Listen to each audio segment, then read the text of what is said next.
আসসালামু আলাইকুম। যুক্তরাষ্ট্রের প্রেসিডেন্ট ডোনাল্ড ট্রাম্পের স্বাক্ষর সম্পূর্ণ মূল্যহীন বলে মন্তব্য করেছেন ইরানের সর্বোচ্চ নেতা মোজতবা আলী খামেনি। শনিবার সামাজিক যোগাযোগ মাধ্যম এক্সে দেয়া এক বিবৃতিতে তিনি অভিযোগ করেন, ইরান ও যুক্তরাষ্ট্রের প্রেসিডেন্টদের মধ্যে স্বাক্ষরিত সমঝোতা স্মারক বারবার লঙ্ঘন করে ওয়াশিংটন প্রমাণ করেছে যে যুক্তরাষ্ট্রের দেয়া প্রতিশ্রুতির কোনো বিশ্বাসযোগ্যতা নেই। আরও বিস্তারিত থাকছে ওয়াহিদ ফারুকীর প্রতিবেদনে। The leader of the Islamic Revolution says Iran and the resistance front will teach the US Khamenei বলেন, ইরান ও যুক্তরাষ্ট্রের প্রেসিডেন্টদের স্বাক্ষরিত সমঝোতা স্মারক নিয়ে মহাশয়তান যুক্তরাষ্ট্র বারবার যে লঙ্ঘন করেছে তা আবারও একটি মৌলিক সত্য উন্মোচিত করেছে।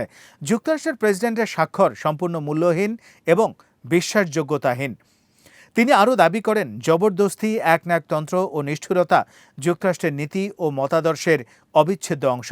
তার ভাষায়, জবরদস্তি, সর্বগ্রাসী মনোভাব এবং বর্বরতা যুক্তরাষ্ট্রের বিশ্বাস ও নীতির অবিচ্ছেদ্য উপাদান। ইরানের সর্বোচ্চ নেতা সতর্ক করে বলেন, যুক্তরাষ্ট্র যদি সংঘাত আরও বাড়ানোর চেষ্টা করে তাহলে তাকে আরও বড় ক্ষতি এবং অপমানের মুখোমুখি হতে হবে।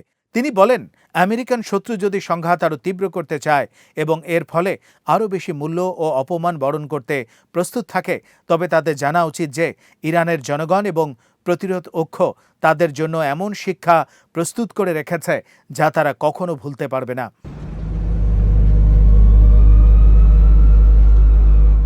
খামেনি জাতীয় ঐক্যের ওপরও গুরুত্ব আরোপ করেন। তিনি বলেন, বর্তমান পরিস্থিতিতে জনগণ ও রাষ্ট্রীয় কর্মকর্তাদের মধ্যে পবিত্র ঐক্য বজায় রাখা এবং ইরানের মর্যাদা ও স্বাধীনতা রক্ষা করা সবচেয়ে গুরুত্বপূর্ণ দায়িত্বগুলোর একটি। বিশেষ করে যুক্তরাষ্ট্রকে তিনি অপরাধী ও ধূর্ত শত্রু হিসেবে উল্লেখ করে বলেন, দেশের সার্বভৌমত্ব রক্ষায় সবাইকে একসঙ্গে কাজ করতে হবে। তিনি আরও দাবি করেন, সাম্প্রতিক দিনগুলোতে ইরানের দক্ষিণাঞ্চলে ইসলামী যোদ্ধাদের সাহসিকতা এবং স্থানীয় জনগণের দৃঢ় অবস্থান যুক্তরাষ্ট্রের জন্য এমন এক বার্তা যা ভবিষ্যতেও তাদের মনে থাকবে।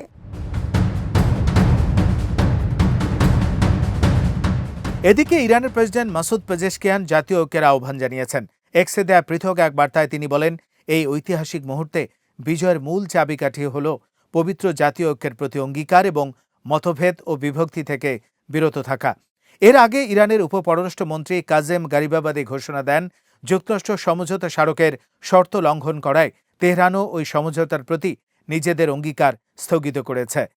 তার অভিযোগ, ওয়াশিংটন প্রথমে চুক্তি ভঙ্গ করেছে, ফলে ইরানও আর নিজেকে ওই প্রতিশ্রুতির মধ্যে আবদ্ধ মনে করছে না।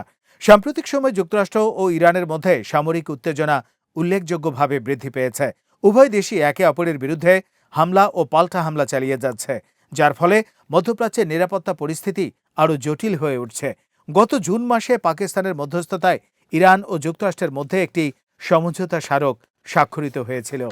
এর লক্ষ্য ছিল চলমান সংঘাতের অবসান ঘটানো এবং একটি দীর্ঘমেয়াদী শান্তি চুক্তির ভিত্তি তৈরি করা।